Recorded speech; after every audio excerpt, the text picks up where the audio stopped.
day to everybody. My name is Joe, and welcome to another episode of Unbox with Joe, where we talk stories on the cuff on topic we don't run away from. I am such in a cloud nine right now to welcome our guest for today.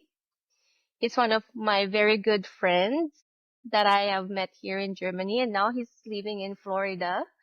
And I'm just so proud of what he has accomplished over the years, and we're here to unbox his story. Ladies and gentlemen, please welcome Mr. Dan Nacional. How are you to find out, Dan? Eto, pawisin. Mainit sa Florida. Florida, Pampanga? No, he's Florida, in Florida, Blanca, Pampanga. Florida, US. Magandang hapon from Florida. Hello, I am super happy and quite curious kung how will the interview run because wala akong ginawang interview ever aside from job interview in my life, of course. So ito very raw, very unfiltered. That's okay. Let's get it started. So we Let's are get it going to on. tackle the topic of your early life and education, from the Cotabato roots to your Baguio experience before, moving abroad. So my first question for you, Dan, growing up in Cotabato City, what were your early dreams and how did nursing become part of your story? Well, at first, my mother was a midwife. Mm-hmm. So growing up, I see her, routines and baga very ano siya, very knowledgeable siya pagdating sa health and, taking care of everybody. So doon yun nag-start yung awakening ko na, oh, doing healthcare services is quite interesting. Before, I had a pediatrician. She was so good. It's Dr. Mancilia. I would make shout out, kasi she was so good, like very very nurturing yung every visits namin sa kanya. When I was a kid, I was sakitin. So we have regular visits sa kanya and as I see her, juggling her job and, taking care of me, ang ganda, ang galing. Yung bang she was so inspiring. Isa din yun sa factor na nag-push sa akin to become a healthcare worker. Actually, when I was a kid, I wanted to become a doctor, a pediatrician, just like Dr. Mancilia. Mm-hmm. Yeah. And fast forward, high school, nagustuhan ko yung biology class. Like, modesty aside, talagang nag-excel ako sa biology. And yun na rin yung somehow, you know, um, isang factor na, oh, okay, sa ano ako na parang on my way to healthcare Mm-hmm. services. So about to go to college na, nursing was really a trend, like a boom talaga nung time ko. Mm-hmm. Ubusan ng slots, nagkakapuno ang nursing schools sa buong Philippines. So told my parents, sabi ko, I wanted biology, BS Bio. Sabi ng mother ko, bakit hindi BS Bio? Mag-nursing ka na lang as your pre-med. Mm-hmm. So, ayun na nga, I took a BS Nursing sa University of Baguio. So, from south to north ako. That part of my life was really challenging because I enjoyed my life being alone, living alone. Mm-hmm. And of course, nursing was really a tough course that time. I think it is still now. When I was doing my internship and completing my cases, I told myself, mag-stop mag-study at mag-earn ng money. So I told my parents, stop and be a nurse. Sabi ko, Mm-hmm. ayoko nang ituloy yung pagdodoktor kasi, it will take more years, parang 4 or 5 years pa, depende pa Yeah. sa specialization mo. So I said, the nursing na lang ako. I'm gonna take the board, work, and, continue my life. Happy naman ako na hindi na ako nag-doktor. Mm-hmm. Ano na lang, dadaan ko na lang sa outsitan ng mukhang doktor. Like, nursing is not really for the faint of heart. Exactly, oo. Kailangan mo ng guts and glory. Correct. Tsaka ng talagang lahat ng corners of your life ita-touch niya kasi ang ano, eh, para kang nasa race, eh, nung time na yun. Amazing race at saka nagkakaubusan talaga ng cases. May mga,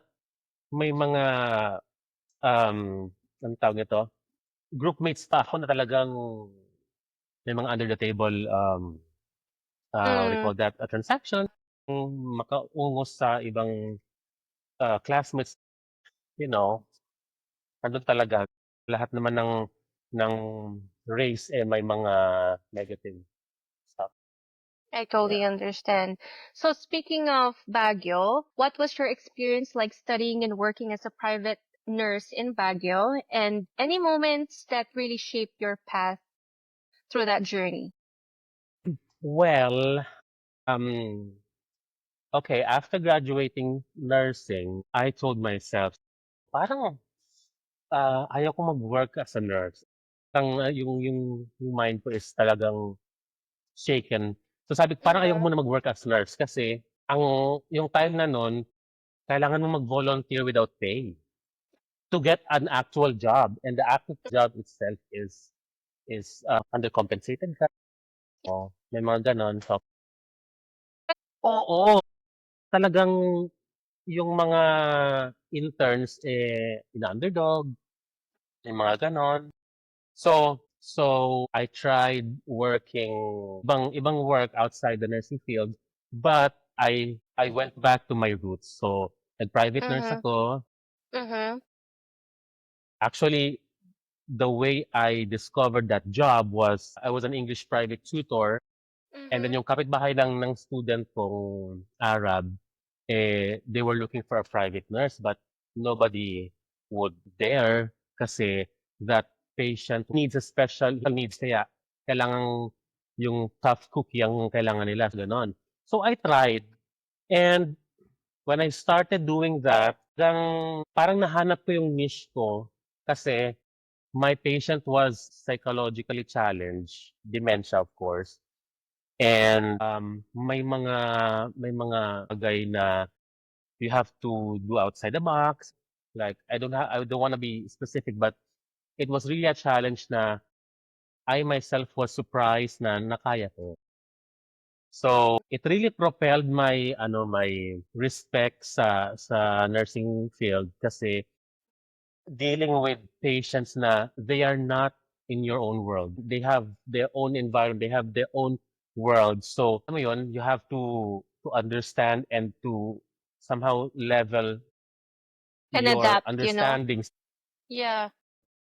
It was definitely a learning experience, A especially very tackling mhm, something that we are very unfamiliar. But once you get your mm, grasp into it, parang ano na lang yun eh, pang chicken na lang sabi nila, 'di ba? Hindi naman yung correct. completely na easy-easy, but like, kasanayan mo at may better understanding ka pa sa approach ng different kind of Mm, patients, right? So, yeah. during that time, did you already have plans to go abroad back then, or did the opportunity come in later?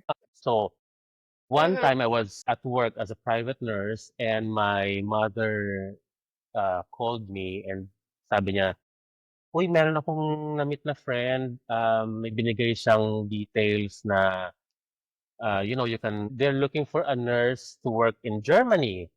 And I said, "Oh my God," Mm-hmm. sabi ko, "ano yan sa Manila pa magpa-process." Eh, ayaw ko ng mga gano'ng mahabang proseso. Ayaw ko yung mga tayo lalo na Baguio, we don't like the fast-paced Mega city life commute. in Manila, Gusto mo right? yung Correct. Oo, yung tayong mga taga Baguio nasanay tayong, yung slow, pero nakaka-catch up tayo sa daily routine Mhm. natin. But Manila is talagang ang bilis. So, sabi niya, "Sige lang," sabi niya, "Try mo lang. Anyway, nandiyan ka na sa parang 6-hour drive na lang. So, why don't you try?" So, I tried, and to my surprise, yung best friend ko si Carla, who's living in Makati that time, um, she was also applying for Nurses for Germany project. So, sabi Mhm, ko, mhm. "Okay, so let's do it." Nag-apply kami, and sabi ko, I was just making a favor to my mother kasi she was very pushy. Okay, so Mhm. I tried and I stayed there for a couple of days and then went back to Baguio. And then I received a call na I passed sa, what do you call that? Parang first leg of the application.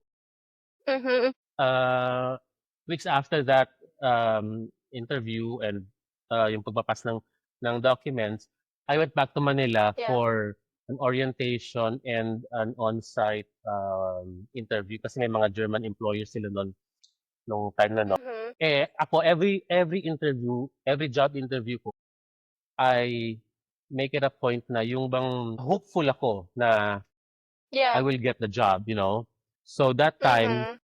it was I would say it was an easy interview, but it would still depend kasi sa criteria ng employer or nag-i-interview kung pasok ka or unfortunately hindi ako nakapasa sa interview na yun. But sabi ng agency na nagha-handle sa amin nun, "Don't worry, we still have a lot of employers. You still have to go on with the process and the Yeah. employer will just come after," sabi nila. Kasi we still have to learn the language training. Mhm. Mhm. So, yung ano, step by the step para sumakses, parang gano'n. Step by the step ako Papunta nun. ka na eh, 'di ba? Oo, parang wow, ang saya pala. So ayun, ini-step by the step ko yung process. So, Oo. nung na-single out na yung mga names for a German language training, so I resigned sa private nurse ko, na private nursing job ko. Mhm. And it was bittersweet kasi nung time na nun, buhay pa yung even if away-bati ng pasyente, it was so heartbreaking kasi siyempre attached na ako dun sa pasyente ko, pati sa family niya. Mhm. But I said, I I have to look for a greener pasture, yung mga gano'ng ano. Yeah, yeah. So, they were so supportive naman, but of course, they wouldn't want to let me go kasi ako lang yung tumagal sa pasyente ko. Yun, ako Mhm. lang yung tumagal na nurse. At saka ang hirap kasi is, tulad niyang dementia patient, you have to make up a story para hindi sila ma-aggravate. Yeah. You you don't have to tell the truth. Kasi baka mag-isip sila at alam mo yun, mapapunta sila sa ibang thinking na, "Oh my God, iniwan niya ako," gano'n. So and that was the last time na nakita ko siya. Yeah, anyway, I started my German language training sa Makati. I started to embrace na rin the fast-paced city life ng Manila. But the second time naman na nag-take ka ng exam, you were accepted already? So, nag-start na yung German language training ko. It was so hard. And considering Hmm. ngayon na somehow medyo accustomed na ako sa German language, looking back, level 1. Pero at that time, Mhm. siyempre 'pag novo, 'di ba? 'Pag yung talagang wala kang zero knowledge ka sa isang bagay, and you're starting to learn, talagang mahirap. So the German language training took parang almost a year. So, kasi may mga Hmm. exams, Yeah. may level, what do you call A1, A2.1, A2.2, may mga gano'n, Mhm. hanggang B1 yung language training. So, ang hirap-hirap kasi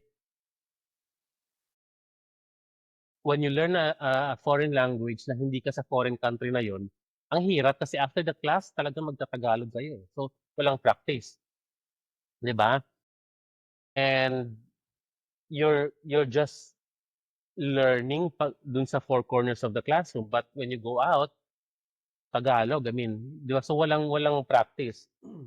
Mhm. Um, nag nakapag na-pass ko naman yung mga exams and all, pero yung sa B1 talagang medyo na-challenge ako nun kasi it's so difficult kasi ano na yun, kumbaga, conversational German na siya. Mhm. So, merong listening, reading, writing, at saka speaking. So, Hmm. dalawa dun na naipasa ko pero yung dalawa is medyo na-fail ko. But you can retake naman. So, nag-retake Mhm. ako, but I still failed. Parang after 3 attempts, naipasa ko naman. So, during that attempt na mag-exam ulit 'no, it was so hard Mhm. kasi some of my classmates are already in Germany. I felt left alone, gano'n na Mhm. I felt like the Mhm. world is turning its back on me, parang gano'n. So, ah, ang talagang nag-push sa akin siyempre yung support ng family ko. Talagang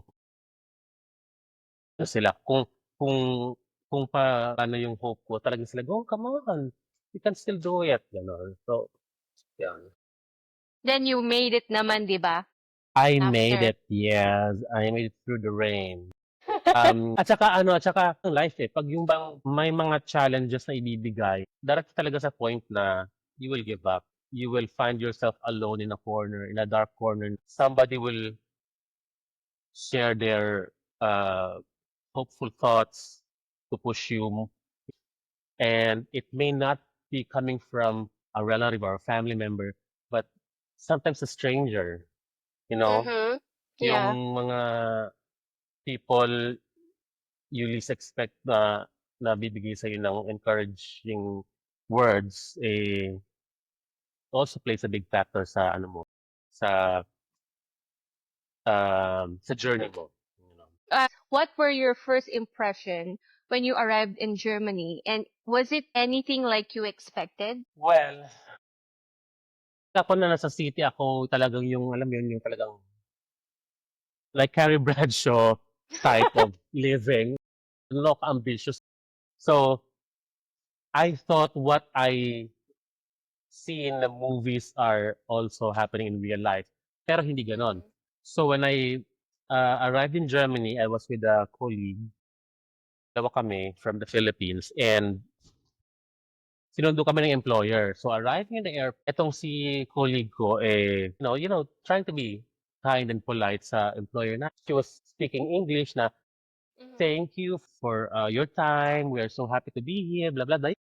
And then suddenly itong employer sabi, kind English, no English. Ay, nagtinginan kami. So sabi ko, from from the airport papunta kami ng apartment na they provided, para sa amin. Mhm. They were asking questions. Siyempre, small talk, but then again, it's in German. So even if Yeah. I learned the German language before I came to Germany, ang kumbaga parang sana yung pinag-aralan. Kasi nga, like I told you before, it wasn't practiced really good. Mhm. So even after the class, dapat you have to speak the language pa rin para, you have to have practice. Pero hindi nangyari. So that time, fast forward tayo, it was already parang after 2 years that I somehow accustomed and learned the ins and outs of the language. Kasi even sa mga colleagues ko sa work, they don't know how to speak English. I mean, Mm. maybe they were just trying to bluff or to, pretend that they don't speak English, but feeling ko naman ang iba talaga hindi marunong mag-English. So, wala akong choice kundi, to speak the language. Naalala ko nung when I was starting, sabi ko sarili ko, what I lack in language, I'll do it in hard work. Nagpakitang gilas ko na Gumaling ka. nag-cartwheel lang. Nagpakitang gilas ako na sabi ko kasi nasa provisional time pa ako nun. So, kahit hindi ako inutusan, naghahanap ako ng mga gawa ko para makita nila, "Oh, he deserves to be in our team," parang gano'n. Mhm. Even Mhm. if I don't speak alam mo meron kami yung change ng shift from Mhm. AM shift to afternoon shift. So, endorsement 'yon, endorsement. So, gano'n. So, siyempre hindi lang basta endorsement kundi may mga kuwentong-kuwentong, may chika-chika, machismisan pa 'yan. So, ako 'pag funny, 'pag tumatawa sila, naka-smile lang ako para namang hindi ako masyadong ano 'no, 'yun. Kahit di ko naintindihan, so 'pag Mhm. talagang, "Ha, ha," gano'n sila, smile lang ako, ano lang ako. Gano'n lang para in the loop pa nung probational, period ko, kinausap ako ng head. Mhm. We are impressed, sabi niyang gano'n na you're very hardworking, blah, blah, blah, but you have to work on your language, sabi niyang gano'n. Sabi ko naman, "I know," sabi ko, kaya kaya nga I tried to be hardworking as possible kasi I can work. The language I can learn, but immediately I can work. I am very reliable. Yun lang, yung communication is very, ano pa, sabi ko, very crucial pa in this time. But I'm working on it. Sabi ko Mhm. ganon. So, ayun. Isa rin sa mga nag-ano sa akin, nag-encourage sa akin na mag-practice ng German. Sabi ng head ko, just speak German, even if it's not grammatically correct, because some of the German locals also doesn't have the correct grammar, sabi niya gano'n. Mhm. Just ang importante naintindihan ka namin. So gano'n. Eh, tayo kasi Filipinos, masyado tayong, tawag nito, conscious sa grammar natin. Grammar Nazis kasi tayo. Even dito sa States, 'pag hindi ka naman gano'n kagaling sa subject verb agreement mo, they wouldn't mind basta naiintindihan ka nila. Tayo I lang feel naman like talagang Filipino. mas critical talagang Filipino when it comes to language. Alam mo yung parang, "Uy, wrong grammar ka 'no, hindi naman ganyan salitain yan, eh," 'di Correct, ba? Yung parang yung correct. crab mentality na ganyan na imbis na you just let it buti nga tina-try, eh, hindi wala namang perpekto, 'di ba? Mm. Since we're talking about challenges then, is there any more unexpected challenge you face while you're trying to settle in the German life, professionally or personally, besides the language? Siguro yung culture ng German kasi, Hmm, um, well, firstly, yung mga Pilipino, most of us are resilient, so we can easily adapt sa environment natin, 'no? I tried to incorporate the German culture sa mga daily routines ko, like, you know, if there's no available rice, you have to eat bread. mhm, At saka yung curiosity ko kasi, it also helped me na parang, ganito pala yun. So, i-try ko nga yung gano'n. mhm, I wanted to integrate myself sa culture nila. So, I had friends and being well, Munich kasi is also very diverse din. Sa amin pa lang, sa team namin sa work, we have a lot of different nationalities. mhm, So, um, hindi lang German culture ang natutunan ko, pati ibang culture like Bosnian, Serbian, mhm. may Spanish and stuff. Halo-halo. Masayang masayang integration, alam mo yun? Kasi may mga moments na, ay, nababasa ko lang 'to sa books. Ay, Mhm. nakikita ko lang sa TV 'to. Tapos they will tell you a story na akala mo ano lang, katang-isip lang or fictional lang, pero ano pala talaga yun. So, magandang ano yun, magandang ano yun sa akin, learning experience yun. I was exposed to different cultures. Of course, being in Germany and Munich alone, kasi ang Bavarian talagang may mga ibang ibang practices din sila compared sa ibang Mhm. state ng Germany. I tried to discover it, you know. Ayoko namang maging alien kaya i-try ko and, Yeah, there's no harm in trying, of course. of course. So gano'n lang. We have to try yung mga bagay na sa tingin nating magbibigay ng learning experience sa atin. Of course, there would be some things na risky to try. Mhm. But of course na discretion mo na yun kung 'pag tinry ko ba 'to baka mapariwara ako or what. Sabi nga nila 'di ba, "What doesn't kill you make you stronger" by Kelly Correct, Clarkson. Kelly Clarkson, correct 'yan. Wala bang cue music?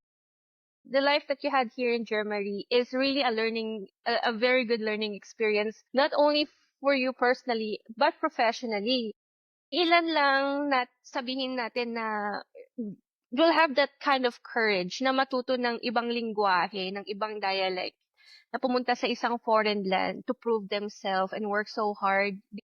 So, napaka-commendable yan para sa'yo. Dito kasi 'di ba sa Germany, ang hindi alam ng mga tao is merong mga dialect ang mga Germans besides the Hochdeutsch.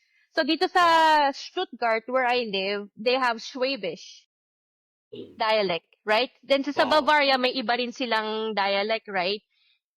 Ilocano, Correct. Kapampangan, pero yung lingua franca natin is Tagalog sa Hochdeutsch, pero may mga iba-iba silang dialect sa mga regions nito. 'Pag narinig ko yung isang colleague ko na ganito siya nag-react, ganito yung word na ginamit niya, gagayahin ko yun sa next na Mhm. na na situation na that expression would fit. Mhm. So, Mhm. minsan 'pag narinig ng ibang tao, "Ay wow, magaling ka ng mag-German." Ginaya ko lang yung ano, gano'n. Ginaya ko lang yung si ano. So, si ate Correct, girl. correct. So, since na nasa Florida ka na then, you moved to Florida back in 2023, right? 23. Hindi. Now that you're in Florida, how would you compare the healthcare environment there to what you experience here in Germany?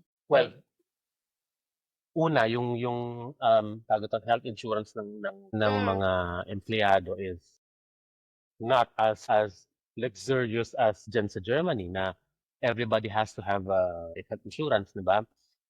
Um, Dito naman, you pay for your own health insurance na kahit wala kang health insurance, hindi ka nila hahabulin, gano'n. Mhm.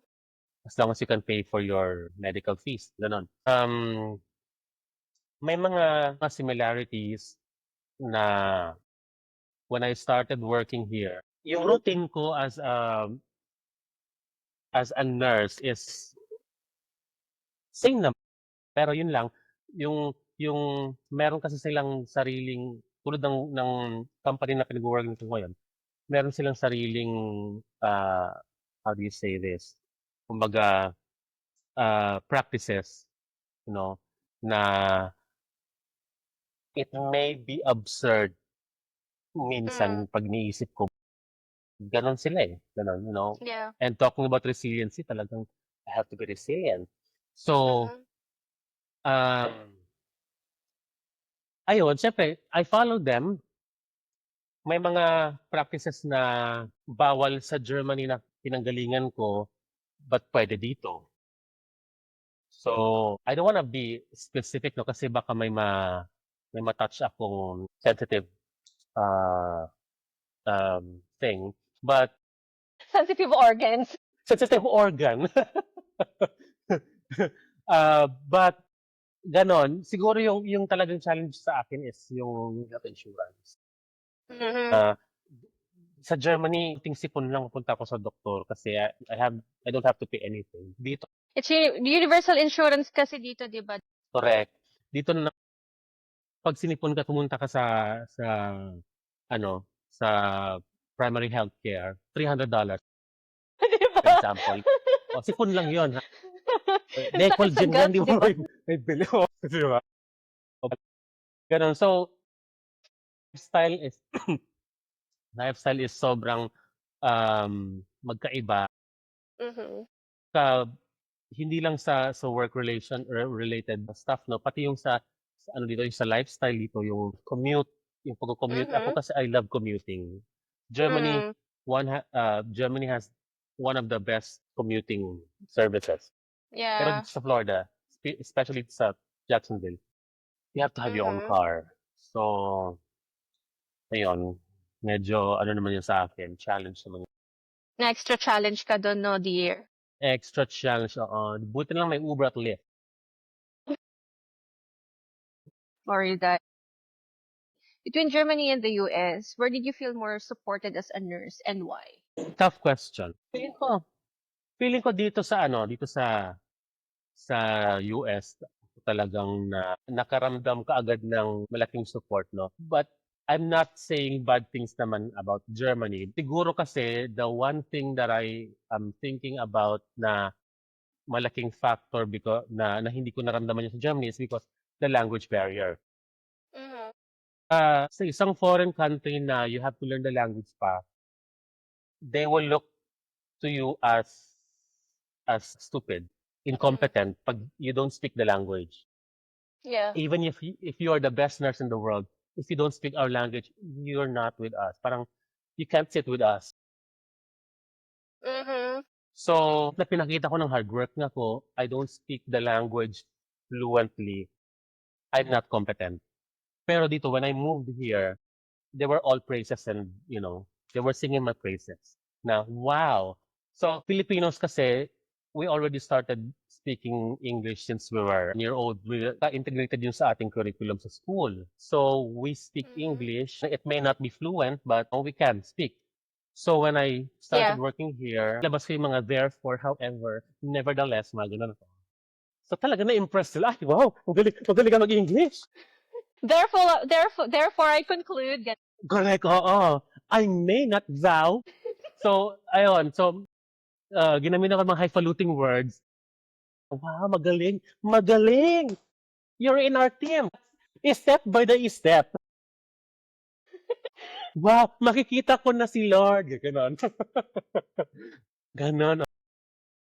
Kidding aside, talagang when you open your mouth and you speak their language, may instant connection nun, may instant wow. Okay, Mm-hmm. hired. We can have him in our team. So, ganon. Unlike sa Germany when I was starting, talagang yeah, yeah, nine, gano'n lang ako. Pero after 2 years naman of staying in Germany, 2 years na medyo na ano na ako, na-accustom na ako sa language. When I left Germany, yung German language ko. Eto naman, nung nag-move naman ako dito, since accustomed na yung mind ko to speak German, yung verb ay nasa end ng sentences. So I have to speak English naman, yung verb nasa second, nasa second position ng sentence. So, doon naman ako nag-struggle. Mm-hmm. So, minsan yung mga past tense ko is iisipin ko pa, tama ba yung past tense ko na ganun? Pero eventually naman na ano ko, step by the step na lang talaga. Yes. May process talaga. Trust the process. It may Mm-hmm. be weird sa umpisa, pero eventually naman maayos. Wow, what a roller coaster of a journey for you from the Philippines to Germany and to US. Iba naman tayo sa not work related, but challenges, identity, and LGBTQIA plus experience tayo ngayon, Dad. How did being part of the LGBTQI plus community shape your experience while living and working abroad? Well, Philippines kasi that time is not as open pa as what they are now, no? When I Mm. moved to Germany and I remember yung first gay pride na inatiran ko, it was so liberating na the people around you are the same as you. You know, the same thinking, identity, same. It was so refreshing lang na kasi I never experienced that in the Philippines. And at that time when I left Philippines, ano pa ako eh, I was still trying to convince myself, no, I'm straight. Pero, you know, I think lahat naman ng feeling ko naman, most of the LGBT um, people experience that kind of things. So, when I moved to Germany, ayun, nung nakita ko, oh my God, very open sila to hold hands sa public, to kiss. And Germany alone, they're very, anong tawag ito? They're very open. They have gay shops, sex Mm-hmm. shops, dark rooms. They even have nude beaches. It was so liberating and maganda yung pakiramdam, yung freedom mo, you fully embrace the freedom kasi you're in a place where they don't care if you're gay or straight. Ganun. Mm. Yeah. No prejudices, no judgment. And Mm-hmm. considering Munich, I mean, considering Bavaria, they say is a religious or a Catholic state or a religious state. But still, I felt loved. I felt liberal. Since we're still in the topic of, challenges, identity, and LGBTQIA plus experience, were there moments you felt like you had to hold back parts of yourself, either in Germany or in the US? Wala naman. That time that I was fully embracing the freedom, ano ko mas nag-mature yung identity ko, yung acknowledgement ko as a gay person Mm-hmm. because nakita ko yung ibang tao na they they accept themselves, mga parang gano'n. And accept nila yung sarili nila and bakit di ko rin gawin yon? Kasi if you're trying to hide yourself, your personality sa ibang ang hirap din kasi mag-pretend. Ang hirap mag-pretend everyday na Mhm. you have to do this, you have to do that. So, ang hirap mag-pretend. So, why not just go with the flow, ilabas mo lahat ng mga, flaws mo, Yeah. and pag na-meet mo yung mga taong they will accept your flaws and your imperfections, dun naman mas lalalim yung connection mo sa people. With all this experience that you encountered with the challenges, identity, and LGBTQIA plus experience that you've had, what helped you stay grounded and true to yourself throughout all these changes in country, culture, and career? From Baguio City, Philippines to Munich, Germany, now in Florida, USA. I would say number one, respect. Respect for the place that you're in, respect for the culture that you are in. For example, when I was in Germany, they at some point they had a political issue, and Mm-hmm. me and my coworkers were talking about political issues, something, something, and one workmate was like against sa isang governor sa Germany, but he was an immigrant too. So itong Mm-hmm. German colleague ko, nagsasabi na parang, why would he say that? He's not even from here. Parang ganun ba? So, ako Mm-hmm. naman, not that I would agree sa baluktot na pagpapalakad Pag-iisip. ng isang no, or pag-iisip ng isang government official. Mm-hmm.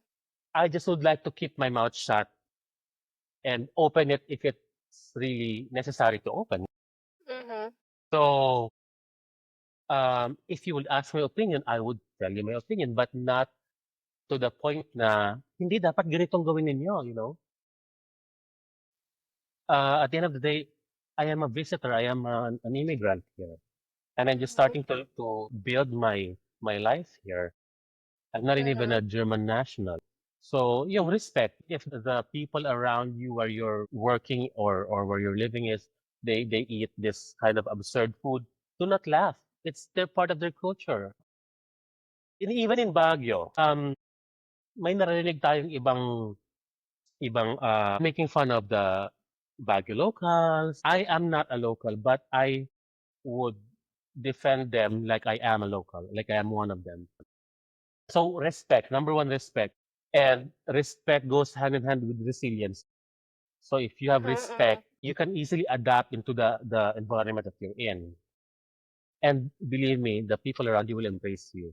Pag you know how to respect them, you just have some amount of respect sa people around you. You know? Resilience and respect. Sabi nga nila, di Yes. ba, respect begets respect. Mm-hmm, And correct. tama yung sinabi mo Dan kanina, when you don't have anything good to say, better shut your mouth. Exactly.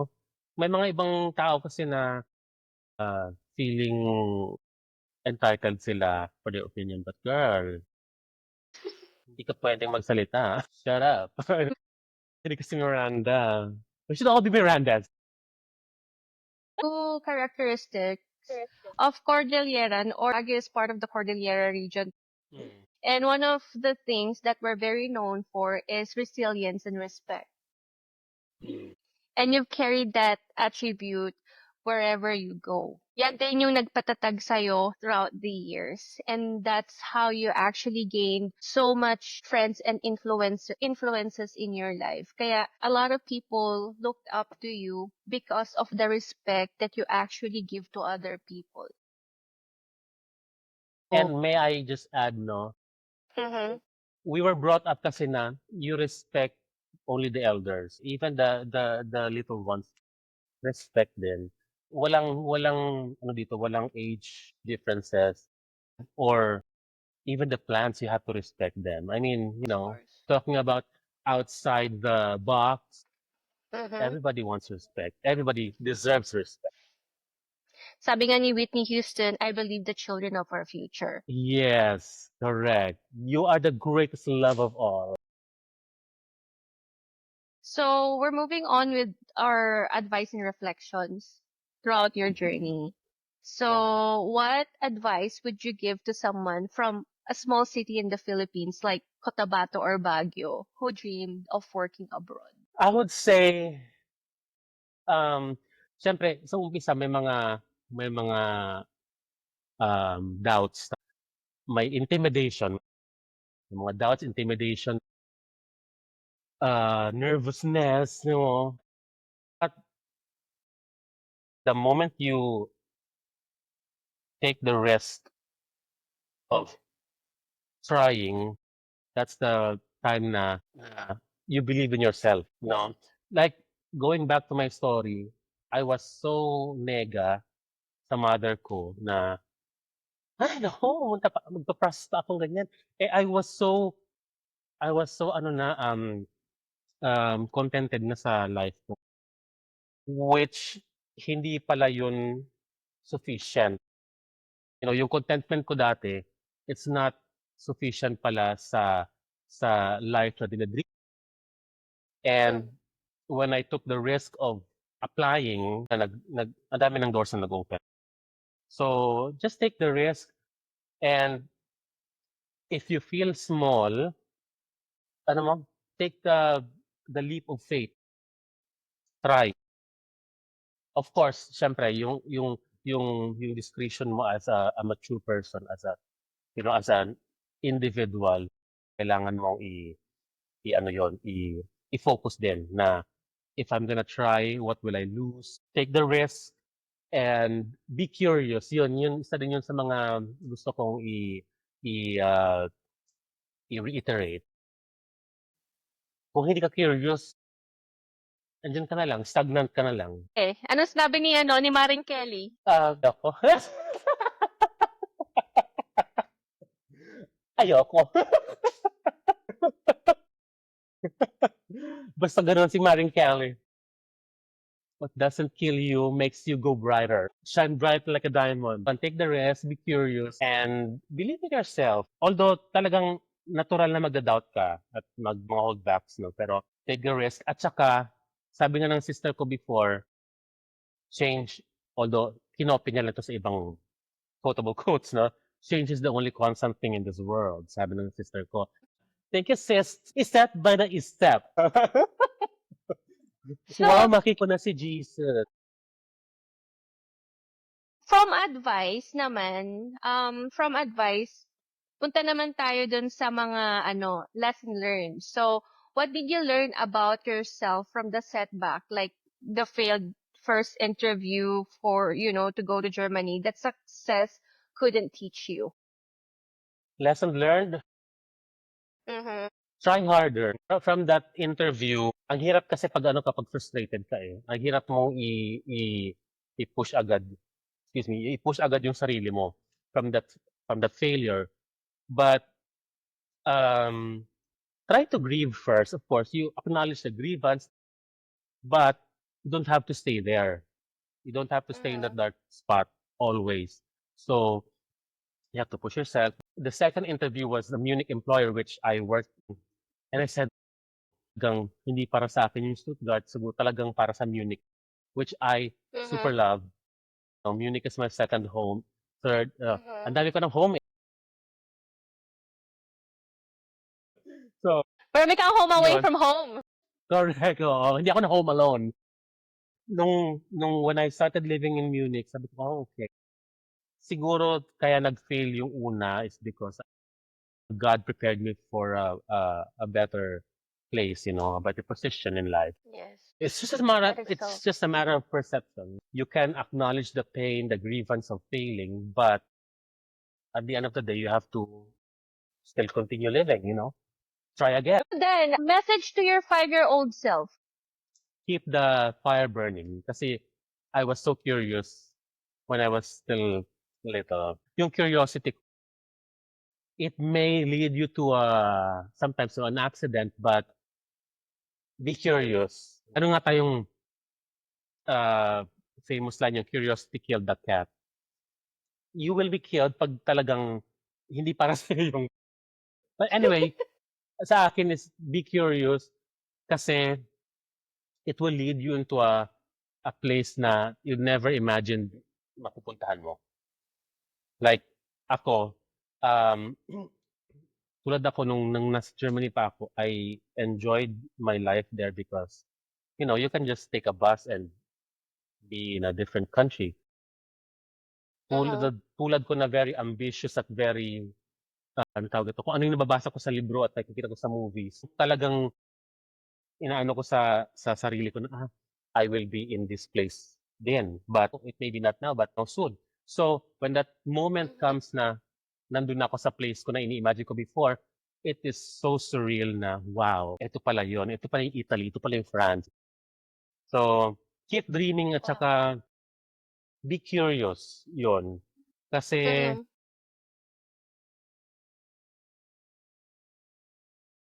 hindi man agad-agad mafu-fulfill yung dream, pero 'pag na-fulfill yung dream at it's standing in front of you with your very own eyes, yung pinch me moment is an understatement. Be curious. Ano yung message mo sa sarili mo, Dan, now at present time? Keep the hard work, tsaka be strong. Life will give you happiness and sorrowful stuffs, but at the end of the day, it will just measure how strong you are to take the challenges in life. So, be strong and moisturize. Yes, So man. for my last and final question naman, Dan, if you could go back and unbox one powerful lesson from your journey to share with others, what would it be? I would say believe in your dreams and believe in yourself. Just believe in yourself na one day you will be facing this dream that you've been dreaming since you were a kid. When I was in grade 3 in the Philippines, meron kaming, alam mo yung Neuschwanstein Castle sa Bavaria. I was cleaning a poster like that. And Neuschwanstein Castle is really magical from the photos and from the everything. Sabi ko, parang ang ganda naman. I don't even know kung saan yon. Fast forward when I went there, actual castle in front of me. It was like, wow. So it's like pixie dust all over. And it brought me back to that time when I was cleaning that poster when I was in grade 3. No, I don't even know nasa Germany. Kaya nung nakita ko yon, sabi ko, ay, ito na yung nililinis ko before nung grade 3 pa. So, just believe in yourself, hard work. You may doubt yourself, but you don't have to do it forever. Natural yung mga holdbacks and uh, doubts. Walang ibang magpupush sa atin kundi tayo, sarili natin. Of course, nandiyan yung friends and relatives and family members, but if you don't have anybody around you, ikaw lang din magpupush sa sarili mo to Mm-hmm. survive. So believe in the power of your dreams. Dream, believe, survive. Starstruck! Correct. Starstruck. Dami alam. So then, thank you so much for this wonderful, inspiring, and amazing opportunity to, to share your stories to our listeners and our viewers. And sana talaga tuloy-tuloy ang pa-success mo dahil for as long Step as by the happy and step. successful, step by step. I'm always here cheering up for you and marami tayong Thank mga you. viewers and mga listeners na may inspire sa story mo, and I hope this particular episode will give them the courage to believe in the power of their dreams and don't stop believing. Hold on to that feeling. Pero sana, thank you so much from the bottom of my heart and hypothalamus. And I'm so grateful to have you as a part of my life and my journey on this Uh, thing called life. Thank you then for giving me an opportunity to share my insights in life and share my story. I hope it will inspire some of your viewers, some of your listeners na hindi man mag-fit yung story ko sa lahat, but at least isang nakikinig or nanonood would inspire that will make me so much happy and continue inspiring other people. So, I hope talaga na na magtuloy-tuloy ang success mo. I'm so happy for everything that's been going on in your life. Thank you. Of course, ako din naman, marami kang mga pasabog sa life at I'm always here to cheer you up and to give you musical scorings para ma-inspire ka ng konti sa mga sa mga life sa journey mo, of course. Meron ko bang gustong i-plug? Wow. Concert ako sa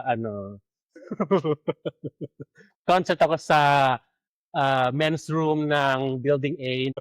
Wala akong ipa-plug. Ipa-plug akong electric fan, mainit. Janet Jackson?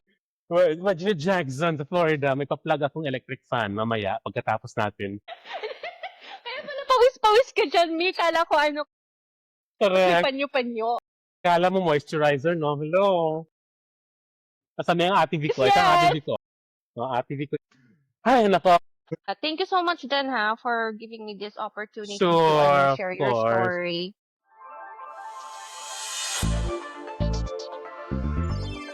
Ay, ito pala, kwento pala ako sa'yo.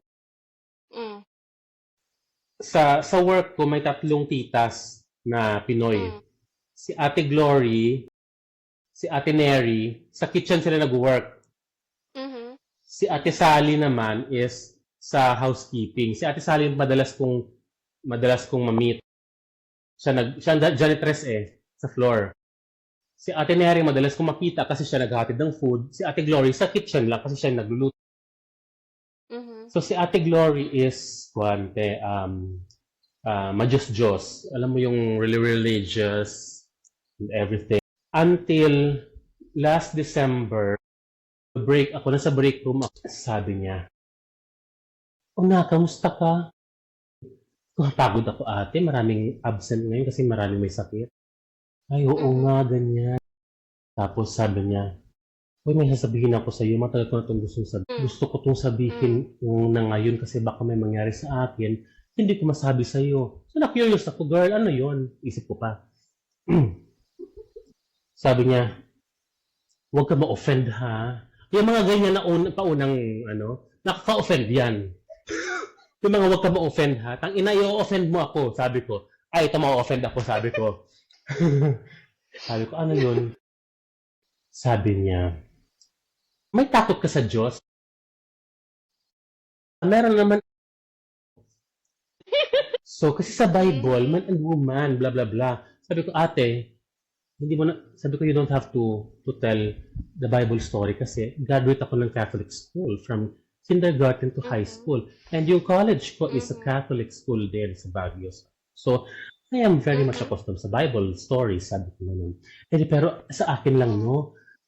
Kasi syempre, di ba, pag dumating si Lord and ganon-ganon, don't tell me those shitty things sa isip ko pa. Kasi, if you really consider yourself religious, hindi ko naman sinabi sa kanya ha, kasi, nag-respect ako. Tulad ng aking pinipreach kanina, respect. So, nag-respect ako kahit na I felt disrespected.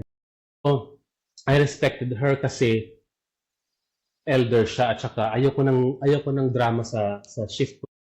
So, sabi ko, yan ate, aware naman ako doon. Tapos sabi niya, ganun kasi ang. So ako, nakikinig. Alam mo, nagzo-zone out ako kasi nakikita ko siyang nagsasalita, pero hindi ko siya narinig, hindi ko siya na. Kasi napagod din ako noong time na lunch break ko, noong 2 o'clock na. So, nag-zone out ako, nakikita ko siya nagsalita, inaudible yung. So, sabi pa niya, ay ate, malapit na yung end ng break. Tapos, sabi ko, ay palagi sila magkasama ni Sally. Si Sally, si ate, yung janitress. Kaya ang bagets-bagets. Sabi niya, ay palagi sila magkasama ni Sally. Sabi niya, si Sally, naman, single. Tapos, ikaw, pwede mo naman. Sa isip ko, sabi ko, alam mo, sinabi ko kay Ate Sally yun. Sabi ko, tingnan mo, yan ang religious. Sabi ko, i-prepare. Sabi ko, na ate na kita, sabi ko. Umaga na yon, minessage ko si Ate Glory. Sabi ko, Ate Glory, naintindihan ko na kailangan mong sabihin yun. Pero actually, it is never someone else's responsibility na sabihin yun sa akin.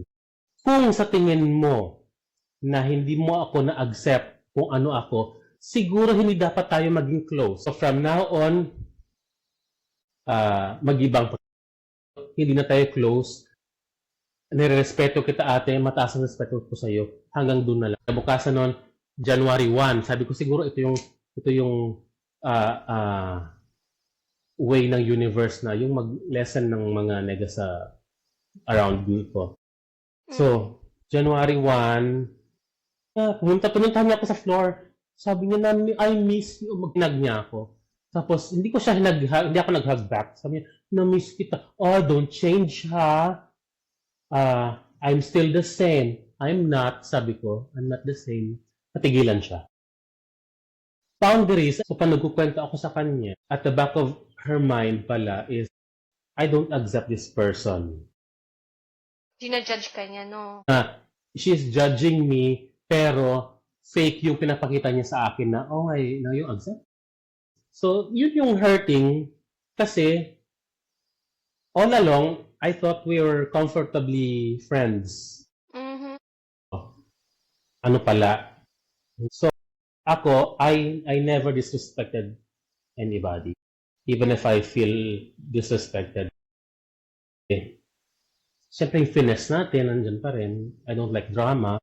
Mm-hmm. But, I will show you kung paano ko i-handle yung disrespect in a way na hindi ako magmukhang moron or magmukhang uneducated like the way you're showing me, parang ganun. So, ganun. So, kaya, hindi ko siya shinary-heel.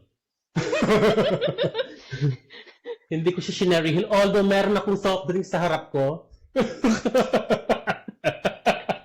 Masakit ang soft drink sa mata. Sabi ko, no. It's hurting kasi may mga friends tayo na we thought they're real and accepting, but meron pala silang, I wouldn't say hidden agenda, no, but meron pala silang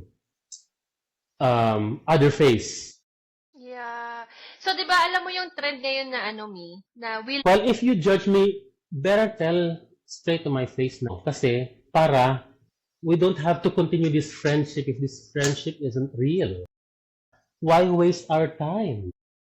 I mean, I wouldn't mind kung isa lang ang friend ko sa buhay. At least it's real. Kung meron naman akong 99 friends at lahat naman sila fake, anong gagawin ko? I'd rather be alone than to be with them na fake, diba? So, yeah, you don't need superficial people in your life. You need real exactly. authentic people in your life. And considering we're adults, we are consenting adults na alam ang right and wrong. We are way beyond our teenage years.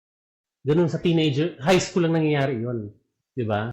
Some people never mature, May. Unfortunately, it's just sad na parang I wasted my time showing love and affection sa kanila. Those fake friends. It's the same goes Correct. yung experience mo. Bakit mo pa ako kakaibiganin? Kung ang tingin mo naman sa amin, na part ng LGBTQIA+ community makasalanan. Hindi ba pagiging makasalanan yung humuhusga ka ng tao na hindi mo alam yung mga pinagdaanan nila sa buhay? At kung bakit nila piniling maging kung ano man sila? It's their own personal choice. And minsan, may mga bagay tayong hindi natin makontrol sa sarili natin. Di ba? The thing is, itong mga the more religious they are, the more feeling entitled, hypocrite. Ako, I would say I am not religious. I don't go to Sunday Mass every Sunday. I pray, but I am not super devotee or, Catholic. But my faith is still there. And I know how to respect the flaws and imperfections of my kapwa. Diba? Parang ganun. So, they don't practice what they preach. They just preach and preach and preach. you know? Saka ano sila, meet, they keep pointing fingers to others while their fingers are dirty as well. Mm, correct. Mas dirty pa nga, may mga tae pa nga yung fingers nila, pero kung makapagturo sila sa ibang Mm, tao, parang sila ang banal. Tayo lang ang makasalanan. yeah. Lalo na tong yung kinukwento kong nasa work ko, she feels like she has been anointed by God na she can heal a sickness or turn water into wine, whatever, you know.